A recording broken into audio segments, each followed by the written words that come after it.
ओम नमश्चंडिकाय। ओम श्रीमात्रे नमः। रक्षांसि यत्रोग्रविशाश्च नाग यत्रारयोदस्युबलानि यत्र दावानलं यत्र तथाब्धिमध्ये तत्र स्थिता त्वं परिपासि विश्वम्।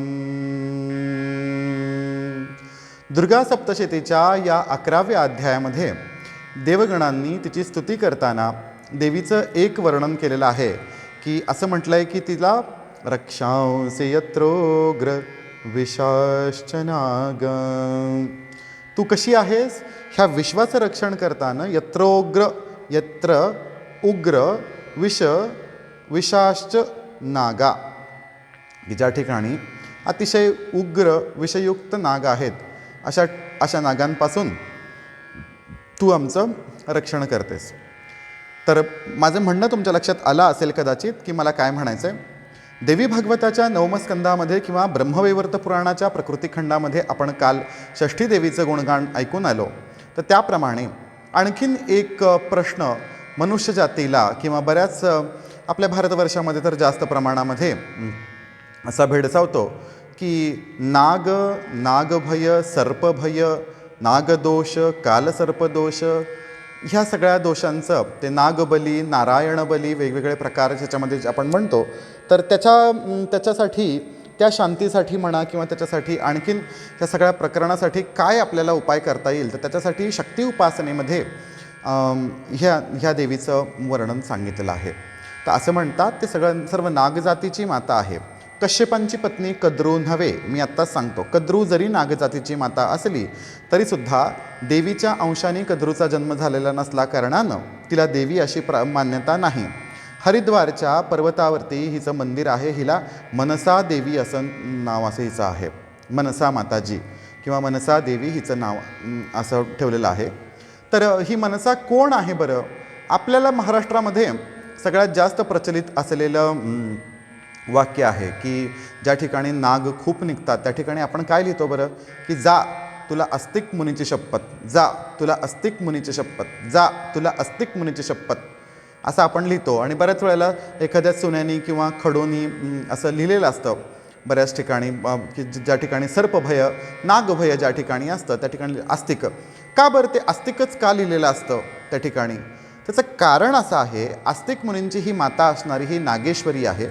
ही जी आहे ही नागभगिनी आहे. आणि तर ही कश्यपांची मानसी कन्या असल्यामुळं हिला मनसा असं म्हटलेलं आहे. तर हे कसं आहे याचं आख्यान तुम्हाला मी सांगतो की ही जरत्कारु जी आहे की त्यांनी त्याचं कारण असं सांगितलं आहे की जेव्हा परीक्षित राजाला तक्षकानी दंश केल्याच्या नंतर जनमेजय राजांनी, आता ही सगळी कथा डिटेलमध्ये दुसऱ्या स्कंधामध्ये आहे, आता इथं 9व्या स्कंधात पुन्हा एकदा आलेली आहे. असं म्हणतात की जेव्हा तक्षकाने दंश केला तर माझ्या वडिलांचा तू नाश केला, माझ्या वडिलांना तू मारलंस म्हणून मी तुझा नाश करणार. म्हणून त्यांनी काय केलं की सर्पयज्ञ सुरू केला. त्याला सर्पसत्र, सर्पयज्ञ असं त्याचं नाव आहे त्या यज्ञाचं. मग झालं काय की जेवढे म्हणून काही जे नाग होते ते सगळे नाग त्या यज्ञकुंडामध्ये त्यांचं स्वाहा व्हायचं.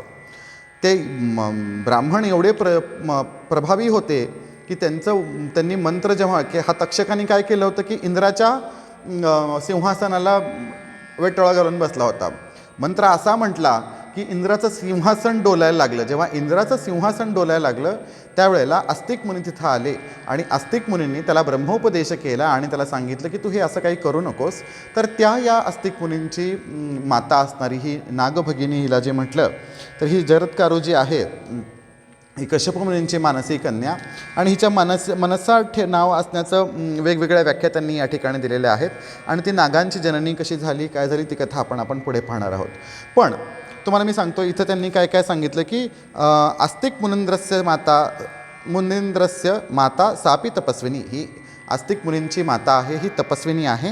आणि कशी आहे, जरत्कारु मुनींची ही पत्नी आहे. हिचं नाव काय? जरत्कारु. हिच्या पतींचं नाव काय? त्यांचं पण नाव जरत्कारूच. असं अशी हिची कथा सांगितलेली आहे.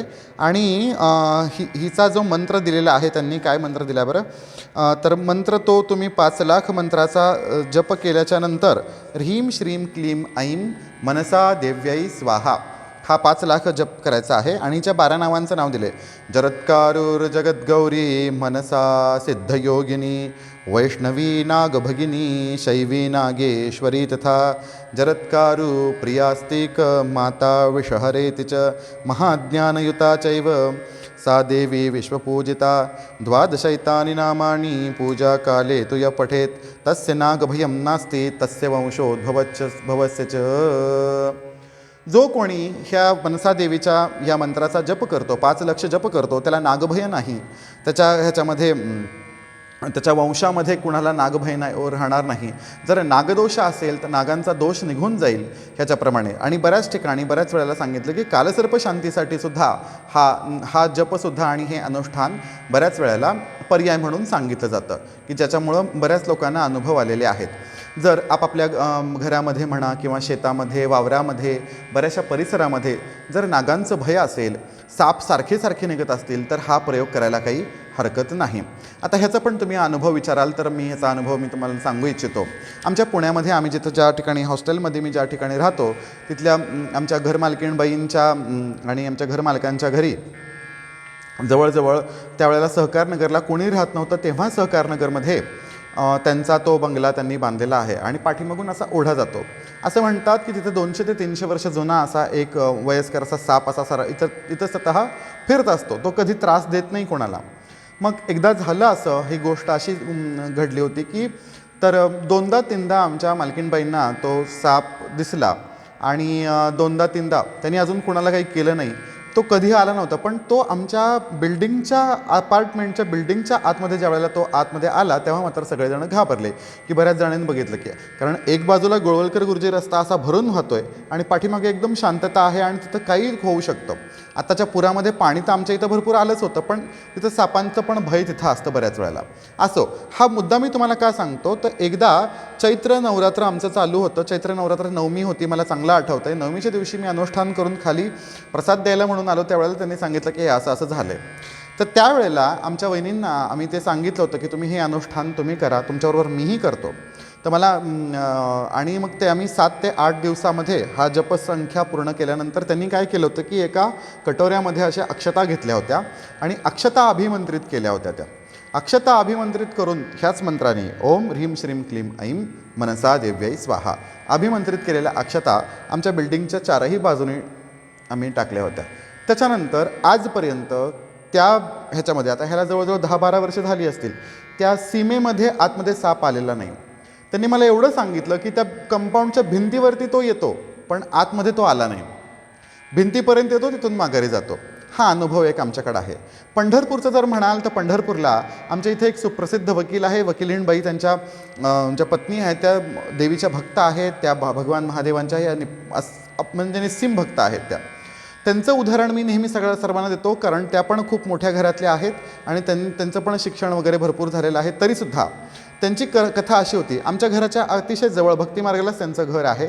असं त्यांची कथा, त्यांची तक्रार अशी होती की इकडं तिकडं साप कुठं जात नाहीत, रस्ता ओलांडून आमच्याच घरामध्ये येतात, असे त्यांचं बऱ्याच वेळेला त्यांचं तक्रार असायची.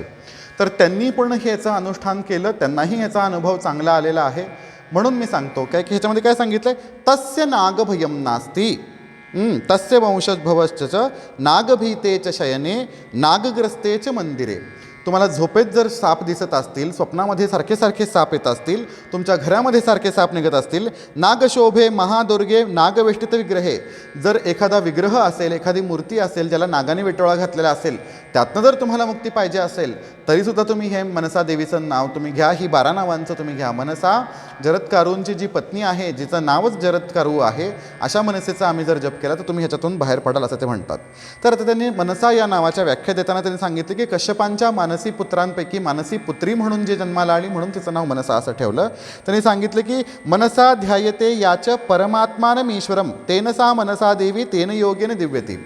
जी सदैव परमात्म्याचं मनामध्ये ध्यान करते म्हणून तिला मनसा असं म्हटलंय. आत्मारामाच सा देवी वैष्णवी सिद्धयोगिनी. ती सदैव आत्मारामामध्ये रमण करत असते, अशी ती वैष्णवी आहे, सिद्ध योगिनी आहे. असं 47व्या अध्यायाच्या उत्तरार्धामध्ये ही एवढी माहिती दिलेली आहे.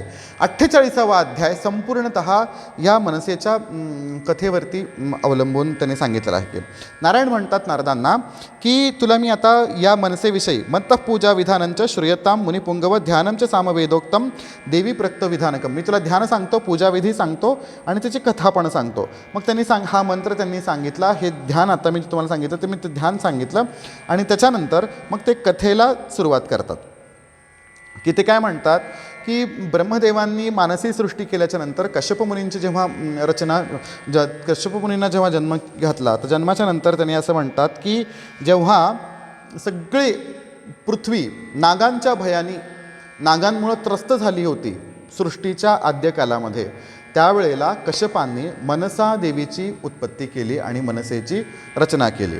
असं म्हणतात की तिला वेदबीजांच्या सहित तिला भगवान श्रीकृष्णांचा मंत्र दिला आणि तिने असं म्हणतात की 10,000 वर्ष तिने त्या कृष्ण मंत्राचा जप केल्याच्या नंतर ती भगवान श्रीकृष्ण तिला प्रसन्न झाले आणि तिला बघितल्यानंतर तिचे वस्त्र जीर्ण झाल्यामुळे तिला म्हटले, अरे जरत्कारु, असं तिला म्हटले.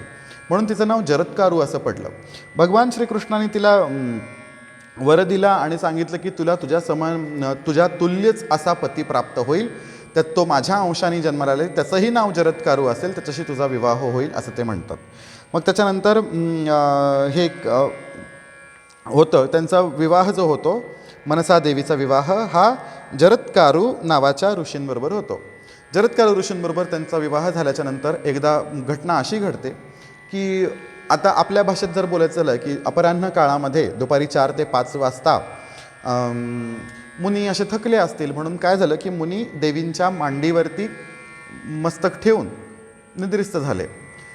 मग पुढं थोडासा प्रहर लोटल्याच्या नंतर संध्यावंदनाची वेळ झाली, म्हणून मग इथं त्यांनी बरंच वर्णन केलं की संध्यावंदन कसं अनिवार्य आहे, जर संध्यावंदन केलं नाही तर किती नरकांमध्ये जावं लागतं वगैरे वगैरे. आपल्याला त्याची चर्चा करायची नाही. म्हणून मी तिने काय केलं, आता मी काय करू, पती तर झोपेमध्ये आहेत, त्यांची झोप कशी मोडू आणि त्यांना मग संध्यावंदन तर भंग व्हायला नाही पाहिजे, हा नियम तर मोडला नाही पाहिजे, म्हणून ती काय करते, मुनींना जागं करते. मुनींना जागं केल्याच्या नंतर त्यांना राग येतो. त्यांना राग आल्यानंतर त्यांच्या रागाच्या जवळजवळ एक 50 ते 60 म्हणजे 15 ते 20 त्यांचे श्लोक याच्यामध्ये दिलेले आहेत की तू माझं झोप मोडल्यामुळं तुला काय काय दूषणं लागतात आणि तू काय काय करायला पाहिजे आणि तू काय काय करायला नाही पाहिजे. तो आत्ताचा विषय नाही, आपल्याला त्याच्याविषयी बोलायचं नाही. मग ते तसं म्हटल्याच्या नंतर मग ती म्हणते ठीक आहे, हरकत नाही, पण मी तुमची क्षमा मागते, मला तुम्ही शाप देऊ नका, असं करू नका, तसं करू नका, माझा त्याग करू नका. मग मग त्याच्यानंतर मग ते म्हणते ठीक आहे, तुझी चूक नाही ना, त्या सूर्याची चूक आहे, मी त्याला शाप देतो. मग सूर्याला शाप द्यायला लागतो. तो भगवान आदित्यनारायण समोर प्रकट झाले आणि ते म्हणले की असं करू नकोस, तुला हे असं क्रोधयुक्त होणं शोभत नाही. पण ते म्हणले की माझ्या मुखातून निघालेली वाणी, मी हिचा त्याग करणार म्हणजे करणार. मग त्यावेळेला भगवान सूर्यनारायण त्याला म्हणतात की अरे, ज्या पवित्र कार्यासाठी हिला तुझी बायको बनवलेली आहे ते कार्य तर होऊनच जाईल. तुला तिची, मला मान्य आहे तुला तिची कामना नाही, त्यांच्याशी काही तुझ्याशी तशी इच्छा नाही, मग ज्या उदात्त हेतूने तुझा ह्याच्याशी विवाह लावला तसं काय. ते म्हणले काय की तुला जर संन्यासाकडे जायचं असेल, विरक्त व्हायचं असेल, तर तुला काय केलं पाहिजे की तुला एक पुत्रोत्पादन करायला पाहिजे. पुत्र जर नसेल तर पुत्राविना त्याग केलेल्या संन्यासाचं आयुष्य किंवा त्याचं पुण्य अशा प्रकारे असतं की एखाद्या चाळणीमध्ये जर आपण पाणी टाकलं ते पाणी कसं जातं त्याप्रमाणे त्याचं पुण्य वाया जातं. म्हणून तुला पुत्र व्हायला पाहिजे. मुनी विष्णू अंशाने जन्माला आलेले होते. मुनींचं तप अतिशय जबरदस्त होतं. मुनींनी योगबळाने तिच्या गर्भाला हात लावला तर तेव्हा ती गर्भवती झाली, असं वर्णन ह्याच्यामध्ये आलेलं आहे. मग त्यांनी सांगितलं, मग पुढं कथा अशी होते की मग गर्भेणानेन मनसे तव पुत्रो भविष्यती, माझ्या मनस संकल्पामुळे तुला पुत्र होईल. कसा असेल, जितेंद्रियाणाम प्रवरो धार्मिको ब्राह्मणाग्रणीही, सर्व ब्राह्मणांमध्ये श्रेष्ठ असा तो जितेंद्रिय आणि अतिशय धार्मिक असा पुत्र तुला होईल. वरो वेदविदांचैव ज्ञानिनां योगिनां तथा, वेदांमध्ये अतिशय उत्तम असा पारंगत असलेला अतिशय ज्ञानी असा पुत्र तुला होईल. मग त्याचं म्हणतात की दयारूपाचं भगिनी यमभीती विमोचनी. मग त्यांनी काय केलं की मग तिला सांगितलं की तू आता निघून जा. आणि असं झाल्याच्या नंतर मनसा निद्राभंगेचा दोष तिला लागल्यामुळं त्याला तिचा त्याग त्यांनी केला आणि मग ती अश्रुपूर्ण नयनाने तिथून निघते. तिथून निघाल्याच्या नंतर ती भगवान शिवांच्या ठिकाणी कैलास पर्वतावरती जाते. भगवान शिव तिला आपली शिष्या म्हणून स्वीकार करतात. तिला सामवेदाचं शिक्षण तिला या ठिकाणी दिलेलं आहे आणि जरत्कारू भगवान शिवांची शिष्या आहे. भगवान शिवांनी तिला वेदवेदांगांचं ज्ञान दिलं, तिला शैवागमाचं ज्ञान दिलं आणि ती अतिशय उत्तम शैवी झालेली आहे. आणि तिनं भगवान स्वतः शिवांकडून आगमशास्त्र शिकल्यामुळे तिची सगळी उपासना आगमशास्त्रामध्ये जास्त आपल्याला पाहायला मिळते. तर आपल्यापेक्षा जास्त, महाराष्ट्रापेक्षा जास्त पश्चिम बंगाल, उत्तर प्रदेश इकडच्या भागांमध्ये ह्या देवीची उपासना जास्त चालते. असं म्हणतात की संक्रांती, प्रत्येक महिन्याची संक्रांती म्हणजे सूर्यसंक्रांती आणि प्रत्येक महिन्याची शुक्ल पंचमी ह्या दिवशी मनसा देवीचं जप आणि व्रत केलं असता की तुम्हाला नागदोषाचं भय काही राहत नाही. तुम्हाला कालसर्प जर असेल आणि तुम्हाला पूर्वजन्मामध्ये जर तुमच्याकडून दोष जर पत्रिकेमध्ये दिसत असेल तर त्या दोषाच्या निवारणासाठी सुद्धा आपल्याला मनसा देवीची उपासना करावी असं सांगितलेलं आहे. मग तिथं कैलासावरतीच आस्तिक मुनींचा जन्म झाला. तर संबभुव योगिनाम ज्ञानिनाम गुरुम जातकम कारयामास वाचयामास मंगलम.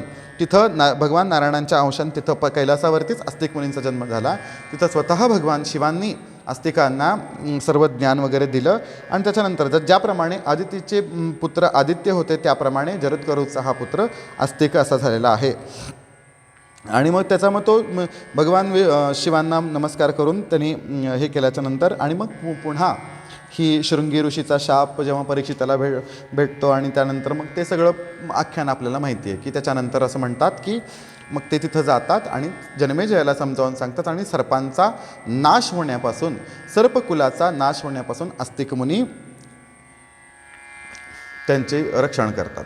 मग आता इथं आणखीन नारद विचारतात, हे तर तुम्ही सगळं असंच चरित्र सांगितलं, मनसा देवीची उपासना केली कोणी हे तर तुम्ही सांगा. तर ते म्हणतात की मनसा देवीचे सर्वात मोठे भक्त जे कोण असतील तर मनसा देवीचे भक्त इंद्रदेव आहेत आणि इंद्रादेवांनी त्यांची अनुष्ठान हे जे आहे हे अनुष्ठान, मनसेचे अनुष्ठान इंद्राने सगळ्यात पहिल्यांदा केलं. इंद्रकृत मनसा देवीची स्तुती याच्यामध्ये दिली आहे की कशी आहे की देवी त्वाम स्तोतुम इच्छामी साध्वीनाम प्रवराम वराम. तू साध्वींची अतिशय उत्तम अशी श्रेष्ठ अशी तू देवी आहेस. परात्परांच्या परमाम नाही स्तोतुम क्षमोधुना. तू आत्ता मी तुझी स्तुती करू शकतच नाही कारण तू परात्पर तराम अशा भगवती प्रकृतीची आद्याशक्तीची तू कला आहेस आणि तू तीच आहेस असं म्हणतात की स्तोत्रांनां लक्षणम वेदे स्वभावाख्यान तत्परम न क्षमा प्रकृते वक्तुम गुणानाम गणनाम इव. तुझे एवढे गुण आहेत की त्यासाठी माझे शब्दसुद्धा कमी पडत आहेत. एवढंच आहे. तू कशी आहे? दयारूपाचे भगिनी क्षमारूपा यथा प्रसुः त्वयामय रक्षिता प्रात पुत्रदारा सुरेश्वरी. तू माझं नागांपासून रक्षण केलेलं आहे, तू माझं नागदोषांपासून रक्षण केलेलं आहे असं ते म्हणतात. आषाढ संक्रांत्याम पूजयिष्यन्ति भक्तितः असं म्हणतात की आषाढ संक्रांतीला तुझी पूजन जर केलं तर अतिशय उत्तम होतं. पंचमाम मनसाख्यायाम मासांतेवा दिने दिने असं ते म्हणतात. पुत्र पौत्रास दयसेशाम वर्धनते च धनानी वै असं म्हणतात. यशस्वीनं कीर्ती म्हणतो. मग पुढं सांगताना मग आणखीन भरपूर ती स्तुती अशी वाढवलेली आहे की त्यांनी सांगितली की तस्य नागभयम नास्ती तस्य वंशोद्भवच विशन भवेत सुधातुल्यम सिद्ध स्तोत्र यदा भवेत. जर हे स्तोत्र सिद्ध केलं, जर हा मंत्र सिद्ध केला तर तुम्हाला नागांचं भय राहणार नाही आणि तुम्ही सदैव विषसुद्धा अमृततुल्य होईल असं त्यांनी ह्याच्यामध्ये सांगितलेलं आहे. म्हणून मनसा देवीची तुम्ही स्तुती केली पाहिजे, मनसा देवीचा हा जप केला पाहिजे असं या ठिकाणी ह्याच्यामध्ये सांगितलेलं आहे. हे आपल्याकडं महाराष्ट्रामध्ये ही उपासना जास्त प्रचलित नाही, पण आपल्याकडं आस्तिक मुनी प्रचलित आहेत, आपल्याकडं नागनाथ महाराज प्रचलित आहेत. म्हणून ही समस्त नागजातींची देवता देवीच्या उपासनेचं हे अतिशय मोठं वैशिष्ट्य आहे की भगवतीच्या उपासनेमध्ये तुमच्या प्रत्येक संकटावरती, तुमच्या प्रत्येक प्रश्नावरती मंत्र उपासना दिलेली आहे. फक्त योग्य मार्गदर्शनाची आवश्यकता आहे, योग्य उच्चारणाची आवश्यकता आहे, योग्य गुरूंची आवश्यकता आहे की जे तुम्हाला ह्याचं उपदेश करून तुम्हाला सांगू शकतात की तुम्ही ह्याचं अनुष्ठान कसं करावं, कशा प्रकारे करावं आणि त्याप्रमाणे निष्ठापूर्ण अंतःकरणाने श्रद्धायुक्त होऊन आपण निष्ठेने जर हे अनुष्ठान केलं तर ह्याच्याबरोबर पत्रिकेतील बरेचसे दोष नाहीसे होतील आणि जर आपणास नागांचं भय असेल तर ते नागभयसुद्धा दूर होईल यात संशय नाही. ओम नमः चंडिकायै. आपला हा जो आहे आजचा नवमीचा जो दिवस आहे, या नवमीच्या दिवशी ह्या पहाटेच्या वेळी आमच्या मंदिरातले लाईट गेलेले आहेत, आमच्या खाली पण लाईट नाही आहे, म्हणून इथं बसून हे श्रीयंत्र आहे आणि हे पाठीमागं सहस्रलिंग आहे. इथं बसून हे आजचं प्रवचन सकाळच्या ह्याच्यावरती केलेलं आहे. आणि आवाजाचा थोडासा इश्यू होण्याची शक्यता आहे, तरीही लक्ष देऊन हेडफोन लावून ऐकाल अशी अपेक्षा. ओम नमः चंडिकाय. भेटू उद्याच्या.